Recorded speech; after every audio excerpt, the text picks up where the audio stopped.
식사의 교제를 나누다 야고보로부터 왔다라고 하는 자들이 도착하자 그 식사의 교제를 끊어버리게 됩니다.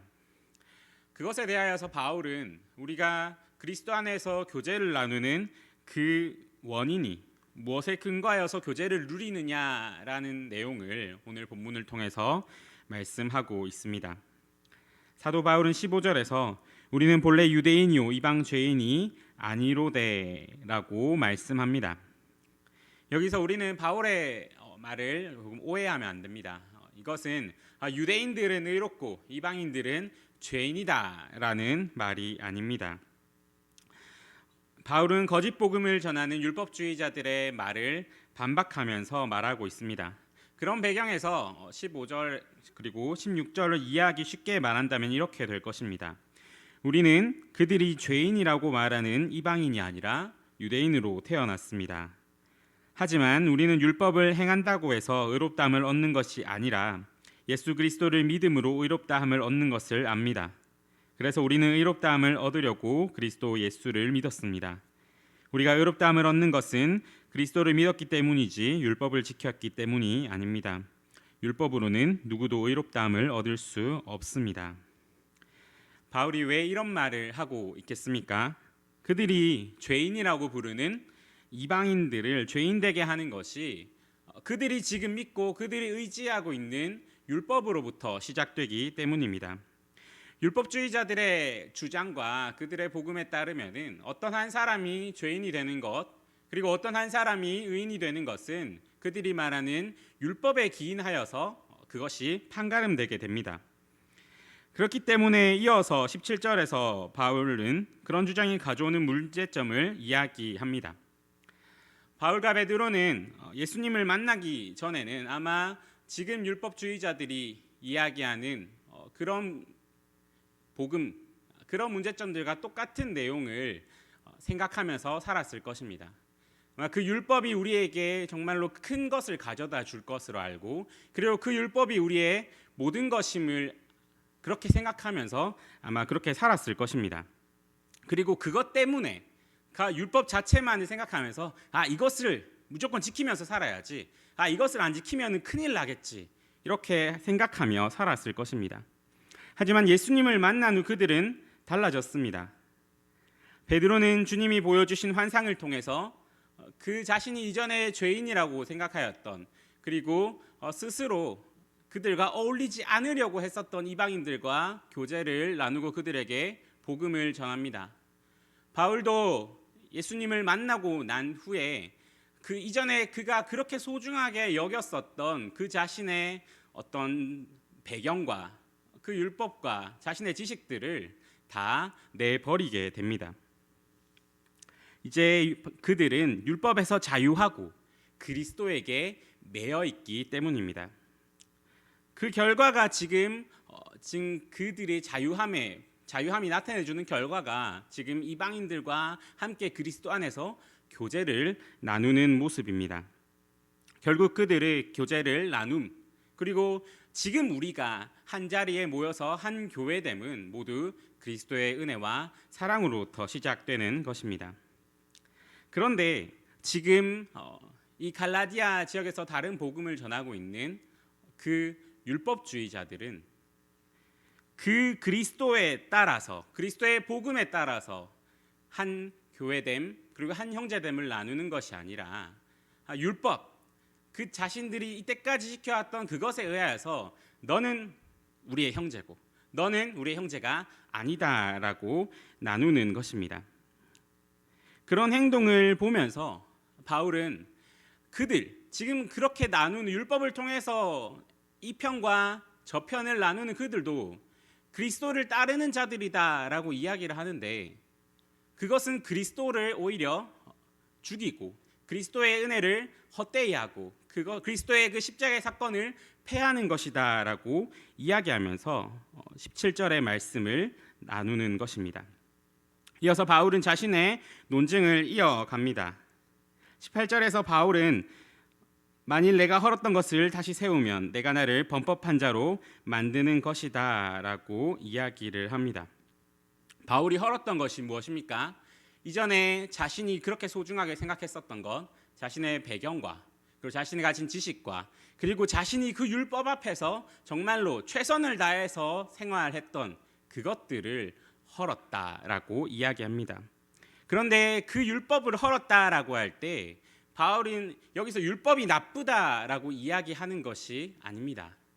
앞서 말했듯이 율법 자체로서 우리가 어떠한 것을 행할 수 있다라고 생각하는 것, 율법을 지키는 그 행위 자체가 우리에게 어떠한 것을 줄 수 있다라고 생각하는 그것을 헐었던 것입니다. 하나님은 이스라엘 백성에게 자신을 계시하심과 그리고 자신의 뜻대로 행하는 것이 어떠한 것인지를 알려주시기 위하여서 율법을 주셨습니다. 하나님이 이스라엘 백성들에게 처음 율법을 주셨을 때 그 목적은 결코 구원에 있지 않았습니다. 구약 성경에서도 구원을 말할 때는 항상 하나님의 은혜 그리고 하나님의 주권적인 일하심이 나오지 너가 율법을 잘 지켰기 때문에 구원을 받는다라고 이야기하지 않습니다. 이때 하나님의 구원과 관련해서 철저하게 성경이 이야기하는 것은 이 모든 것은 하나님의 주권적인 역사이지 인간의 노력이나 인간의 행위가 그 어떤 공로로도 들어갈 수 없다라는 것입니다. 그래서 유대인들, 특히 바리새인과 그들과 함께하는 유대인들은 이 율법을 지킴에 있어서 많은 회의를 느꼈을 것입니다. 왜냐하면 예수님이 오시기 이전에 잠시 공백기 기간 동안에 하나님이 그들에게 나타나시지 않았기 때문입니다. 율법은 그 율법을 통하여서 하나님이 목표로 하신 곳까지 나아가야 됩니다. 그런데 그들이 생각하기에 지금 그 율법과 자신만이 있지 거기서 하나님은 존재하시지 않는 것처럼 느껴졌을 것입니다. 그렇기 때문에 그들은 지금 내 바로 눈앞에 있는 것, 그 율법에 대하여서 점점 더 많은 의미를 부여하고 점점 더 이것을 붙잡았을 것입니다. 왜냐하면 그거밖에 붙잡을 것이 없었기 때문입니다. 그렇게 점점 율법에 많은 의미를 부여한 바리새인들은 하나님의 뜻을 알고 하나님의 뜻을 순종하기 위한 길로서의 율법이 아니라 이제는 그 자신을 스스로 구원해 줄 통로로서의 율법을 붙잡기 시작합니다. 이제 그들에게 하나님의 은혜로서 구원받는다라는 개념은 점점 사라집니다. 왜냐하면 내 앞에 있는 이 율법을 얼마나 잘 지키느냐에 따라서 내가 의인이 되고 그리고 이 율법을 잘 지키지 않느냐에 따라서 죄인이 되기 때문입니다. 그렇기 때문에 그들에게는 그리스도가 필요하지 않습니다. 왜냐하면 스스로 의롭다함을 받을 수 있는 가능성이 바로 눈앞에 있기 때문입니다. 때문에 그들은 스스로 죄인이라고 생각하지도 않았습니다. 왜냐하면 내가 내 마음과 전심을 다하여서 지금 이 율법을 지키면서 살아간다라고 생각했기 때문입니다. 그리고 그들 자신은 이제 그 율법이 모든 삶을 지배하는 삶 속에서 그 율법으로 다른 사람과 자신을 판단하면서 살아가기에 이릅니다. 오늘 본문에서 바울이 허물었다라고 이야기하는 것이 바로 이 율법의 오용입니다. 율법은 처음 하나님이 주신 그 목적대로 우리가 사용할 때에 우리에게 선하게 다가옵니다. 율법 자체는 결코 나쁜 것이 아닙니다. 바울은 이전에 자신의 삶, 즉 지금 율법주의자들과 같은 삶에서 돌이켜 예수 그리스도를 믿음으로써 의롭다 하심을 얻은 것을 체험했습니다.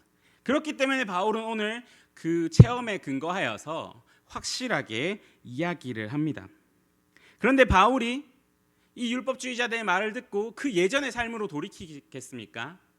우리가 예수 그리스도를 믿고 이것이 참으로 진리구나, 이 길이 참으로 복된 길이구나, 내가 이전에 죄인된 삶, 하나님과 떨어져서 그 허무함 속에서 내가 살았구나라는 것을 체험한 그리스도인이 다시 그 자리로 돌아가겠습니까? 만약 예수님이 없이 인간과 율법만 존재한다라고 한다면은 그 율법은 우리에게 큰 의미가 될 것입니다. 그리고 그것이 우리의 삶에 있어서 어떠한 척도와 판단의 기준이 될 수도 있습니다. 하지만 이것을 반대로 생각한다면은 율법을 척도로 삼는 사람들은, 그리고 어떠한 것을 자신의 판단 기준으로 삼아서 그것에 따라서 삶을 살아가는 사람들은 그의 신앙에 있어서 예수 그리스도 없이 그 율법과 자신만 가지고 신앙을 이루어가는 사람들입니다. 진정한 의미의 죄인은 율법을 오용함으로써 하나님의 뜻에 불순종하는 사람인 것입니다. 모든 법이라는 것은 가치를 담고 있습니다.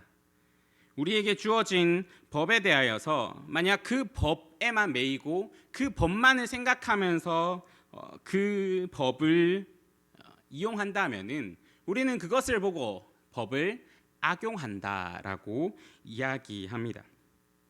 대표적인 예로 촉법소년이라는 것이 있습니다. 우리나라에는 만 19세 미만의 청소년들에 대하여서 법을 특별하게 적용하고 있습니다. 그 목적은 형사처분에 관하여서 그들에게 특별하게, 다른 성인들과는 달리 청소년들에게 특별하게 적용함으로써 아이들이 건전하게 성장하도록 돕는 것입니다. 그리고 특별히 그 중에서도 만 14세 미만의 아이들에 대하여서는 촉법소년이라 하여서 형사처분을 내리지 않게 되어 있습니다. 이것은 아직 미성숙한 아이들에 대한 사회적인 배려이며 그 모든 것이 궁극적으로 추구하는 목적은 더 좋은 사회, 그리고 더 따뜻한 사회, 아이들을 보호하고 그렇게 함으로써 미래의 아이들에게 더 좋은 길을 열어주는 목적이 있을 것입니다. 그런데 그 뒤의 목적, 이 아이들에 대해서 형사처분을 내리지 않는다라는, 그리고 그것을 통하여서 더 좋은 사회, 그리고 더 따뜻한 사회를 만들어 가겠다, 그 아이들이 건전하게 성장할 수 있는 환경을 만들어 주겠다라는 그 뒤의 목적을 보지 못한 채 14세 미만의 아이들에게 형사처분을 내리지 않는다, 이것만 본다라고 할 때 어떤 일이 일어나겠습니까? 그것만을 보게 될 때 그 법은 더 이상 사회에서 어린아이들을 향한 배려로서 존재하지 않게 되고, 그 스스로, 어린아이들이 스스로 느끼기에 그 법을 보고 이것은 배려가 아니라 나에게 주어진 권리다라고 생각하게 됩니다. 그렇기 때문에 그 아이들을 올바르게 성장하게 하겠다라는 애초의 목적과는 달리 그 법은 그 아이들에게 더욱더 악함을 부추기고 그 아이들에게 있어서 건전한 성장이 아니라 오히려 범죄의 브레이크를 해제하게 되는 결과를 가져오게 하기도 합니다. 이처럼 우리에게 주어진 법이라는 것은 그 법이 가지고 있는 가치와 목적을 생각하지 않고 그 법만을 바라보게 될 때에 악용되게 됩니다. 이것은 하나님이 우리에게 주신 법인 율법에도 마찬가지로 적용됩니다. 율법이 품고 있는 가치가 무엇입니까? 하나님과 교제하는 신자의 모습을 위하여서 하나님은 우리에게 율법을 주셨습니다. 그렇게 율법의 목적은 하나님께 순종하고 그 하나님의 뜻대로 살기를 원하는 성도들에게 하나님의 뜻이 무엇인지, 하나님이 무엇을 기뻐하시는지, 하나님이 무엇을 미워하시는지, 무엇에 대하여 진노하시고 무엇에 대하여서 기뻐하시는지를 알게 해주는 데에 그 목적이 있습니다. 그런데 그것을 보지 못하면서 율법만 보고 오직 그것을 올바르게 행하여서 하나님이 기뻐하신다가 아니라 그 율법을 행하기만 하면 하나님이 기뻐하신다라고 생각하게 된다면은 그 율법을 악용하게 되고, 그리고 그 율법을 오용하게 되고, 그 율법을 주신 하나님의 그 뜻과 목적을 잘 판단하지 못하는 결과로 나타나게 됩니다. 이러한 일들은 구약 시대에도 많이 있었습니다.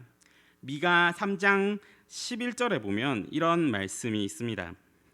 그들의 우두머리들은 뇌물을 위하여 재판하며 그들의 제사장은 삭슬 위하여 교훈하며 그들의 선지자는 돈을 위하여 점을 치면서도 여호와를 의뢰하여 이르기를 여호와께서 우리 중에 계시지 아니하냐, 재앙이 우리에게 임하지 아니하리라 하는도다.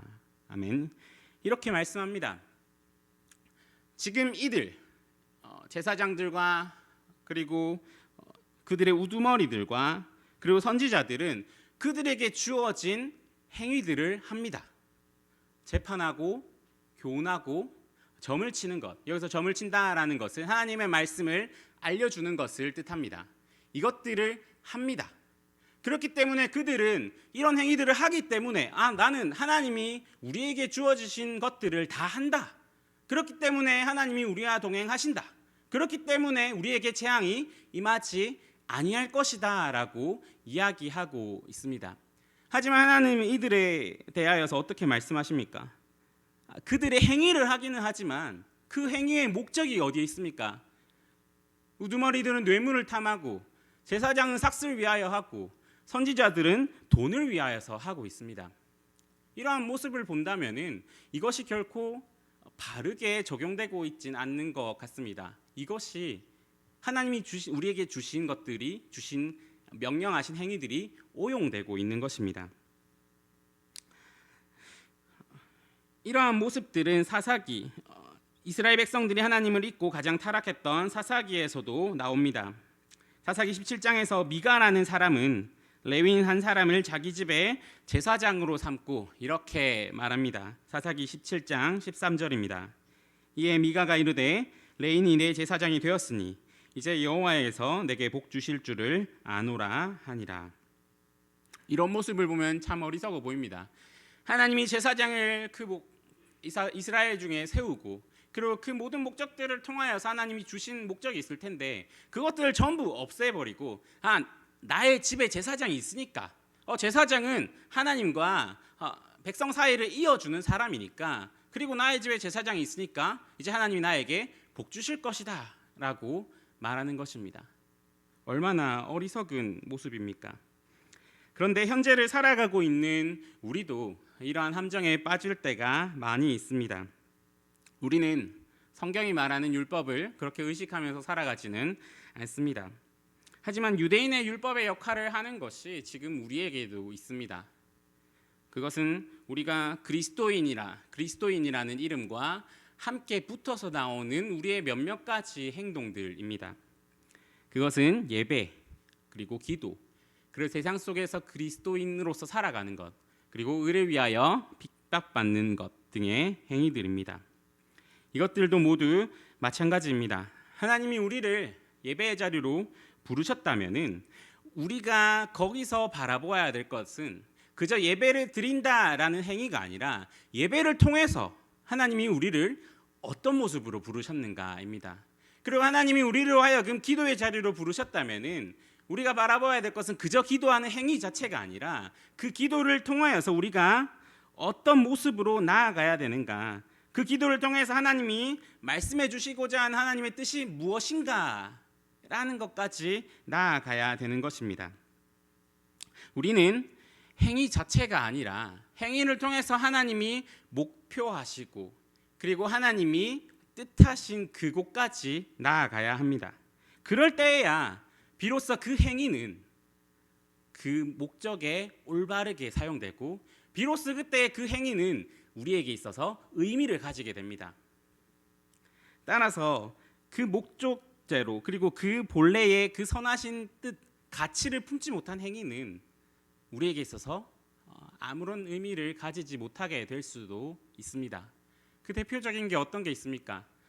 우리가 예배라는 행위를 하면서도 그저 행위에 만족하게 되는 것, 예배를 통하여서 하나님이 목표하신 그 목표까지 이루지 못하고 그저 예배의 자리에 왔다 가는 것, 기도의 자리에 존재하고 우리가 기도를 하기는 하지만 그 기도를 통하여서 하나님의 뜻을 알지 못하고 하나님과 교제를 누리지 못하면서 그저 나의 말만 하게 되는 것, 그렇게 될 때 우리는 그 행위가 주는 가치와 목적을 잃어버리고 그리고 조금 더 심하게는 그 행위 자체가 우리에게 아무런 의미를 가지지 못하게 되는 경우를 발견하기도 합니다.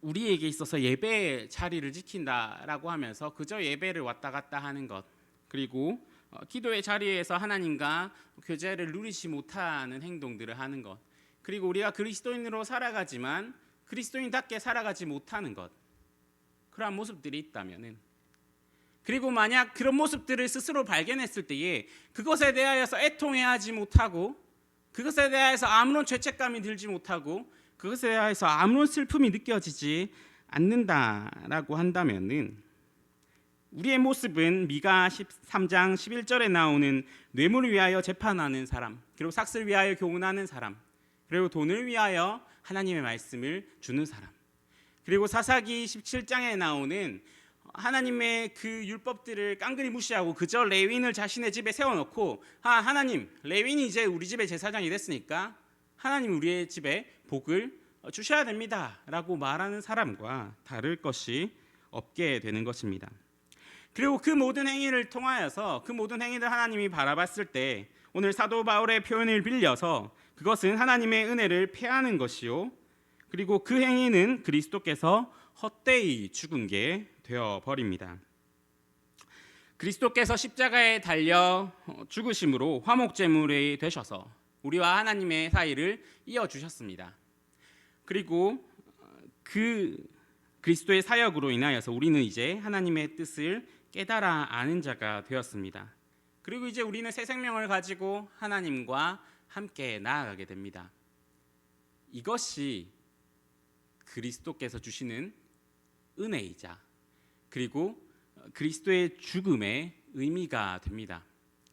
그런데 그 의미를 살리지 못한 채에 우리 말씀을 듣지만 깨닫지 못하며 예배 자리에 나왔지만 하나님과 교제하지 못하고 그리고 여전히 세상 속에 살아가지만 새 생명을 가지고 살아가지 못한다면은 그 어디에 그리스도의 은혜가 나타나며 그 어디에 그리스도의 죽음이 의미 있게 되는 것입니까? 우리는 이제 그리스도의 안에서 살아간다라고 할 때 그 은혜가 우리에게 풍성히 나타나게 되고 그 그리스도의 죽음이 우리 삶에서 의미가 있게 나아가는 삶으로 살아가야 됩니다. 그것이 내가 주 안에, 주가 내 안에 거하는 삶이요, 그리고 내 안에 그리스도께서 사시는 삶이 되는 것입니다. 우리는 새 생명을 가지고 이제 하나님이 주신 모든 것, 그리고 그 뒤에 하나님이 목적하신 것, 그리고 그 뒤에 하나님이 두신 가치를 발견하는 자가 됩니다. 그렇기에 우리는 모든 행위, 우리에게 주어진 모든 신앙의 행위들을 통하여서 그저 행위에 머무르는 것이 아니라 그 행위를 넘어서 그 행위를 통하여서 하나님이 우리에게 어떠한 모습으로 자라기를 원하시는지, 그리고 어떠한 모습까지 가기를 원하시는지를 발견하고 그까지 가는 자가 되어야 합니다. 사랑하는 성도 여러분, 하나님은 행위가 아니라 중심을 보십니다. 그저 행하는 것이 아니라 바르게 올바른 방향과 올바른 목적과 선한 가치를 가지고 행하는 것이 중요합니다. 우리를 죽기까지 사랑하신 주님의 그 사랑과 그 은혜를 패하는 자가 되지 맙시다. 행위 자체가 아니라 그 너머를 보면서 그것을 알게 하시고 그것을 깨닫게 해주시는 그 주님의 십자가의 은혜가 헛되지 않게 합시다. 나는 죽고 내 안에 그리스도께서 사심으로, 그리고 오직 예수 그리스도의 십자가 아래에 우리가 거함으로써 주님의 은혜가 우리 안에 날로 날로 풍성해져 가고, 그리고 그 주님의 사랑이 우리 안에서 더욱 커져서 우리의 모든 삶의 순간과 우리의 모든 만남과 우리의 모든 교제의 순간에서 그 은혜와 사랑이 넘쳐 흐를 수 있는 저와 여러분이 되기를 간절히 소망합니다. 기도하겠습니다. 사랑의 하나님 아버지, 오늘도 주의 사랑 안에 거하게 하시고 주의 은혜를 누리며 살아가게 하심에 감사합니다.